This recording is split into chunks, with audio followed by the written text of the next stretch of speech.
Good morning and welcome to Today in the Word. Thank you for joining us.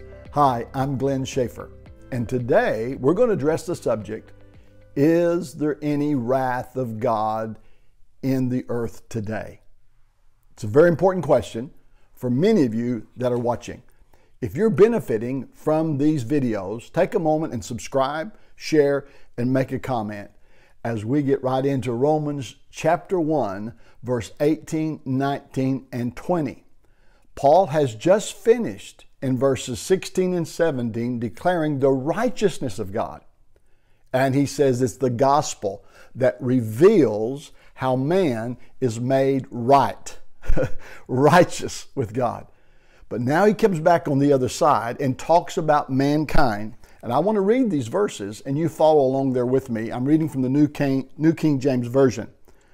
He says, "For the wrath of God is revealed from heaven against all ungodliness and unrighteousness of men, who suppress the truth in unrighteousness, because what may be known of God is manifest in them, for God has shown it to them.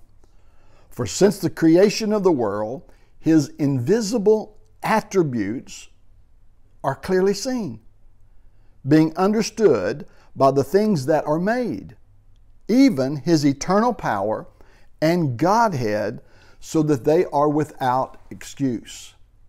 Wow. Paul makes a very powerful theological statement here. What he says is not only does the gospel bring an understanding of God's righteousness and reveals it, but he's talking now to the Romans and to us that the wrath of God is revealed from heaven. One translation says is being revealed from heaven.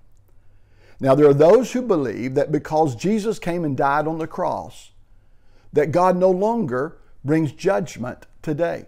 They'll say that was over in the Old Testament. It's almost as if God became a Christian. He was angry in the Old Testament and now he's not angry because they use anthropopathic ideas of man toward God. They take man's idea of anger and man's idea of wrath and attribute it to God as if God is man. The problem with that is that we have anger centered in wrongness and sinfulness. In fact, everyone would know that an act of wrath would be considered as sinful from our perspective. Righteous anger is not understood. However, God's wrath is coming from His holiness and from His goodness that stands in contrast to man's fallenness. And you have to see this and to be able to receive the righteousness or what the gospel is all about. That's why he says that it is revealed from heaven against all unrighteousness. So that everyone has this revealed to them. And he goes on to say, who suppress the truth in unrighteousness. In other words, they have this truth, but unrighteously they suppress it.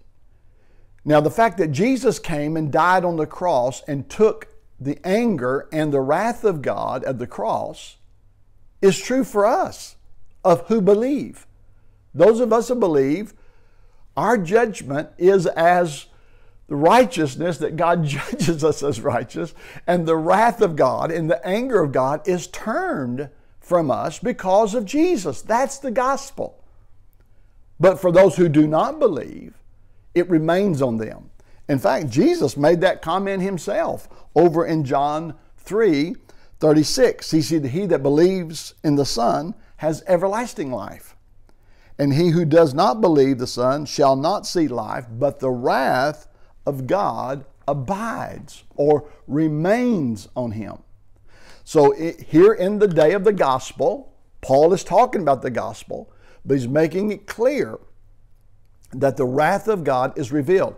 So we could actually say there are no such things as atheists. Now, I understand people say they're atheists, But according to the scriptures, theologically, you can't be an atheist because God has revealed himself to you and you know He exists, and all that effort of attacking God is to suppress the truth. Have you ever noticed how atheists attack God when they don't even believe He exists? It's because they do believe He exists. They have to work hard in suppressing the truth, and they do it unrighteously.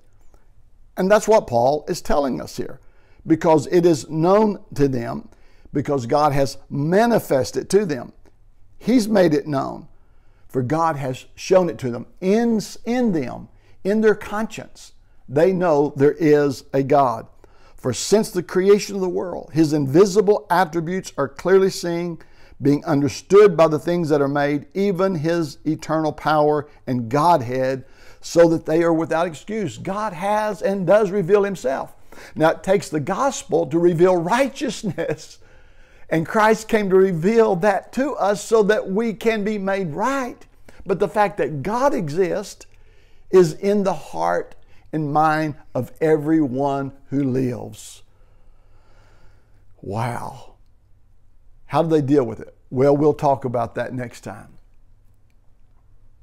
Because there's a continuation of resistance, there's three things that God turns them over to that we want to talk to you about.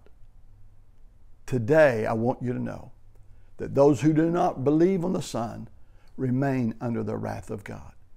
And that anger and that wrath is not human anger and wrath. It's not sinful. It stands in contrast to His holiness. It comes out of His goodness, that He would send His own Son and make Him in likeness of man, that He would take the penalty for us, that whoever believes on the Lord Jesus Christ shall be saved. If you have further questions, why don't you email me today, Glenn Schaefer at dlc.tv. And let's walk through this together as you grow in your spiritual journey. Thank you for joining me today in the Word.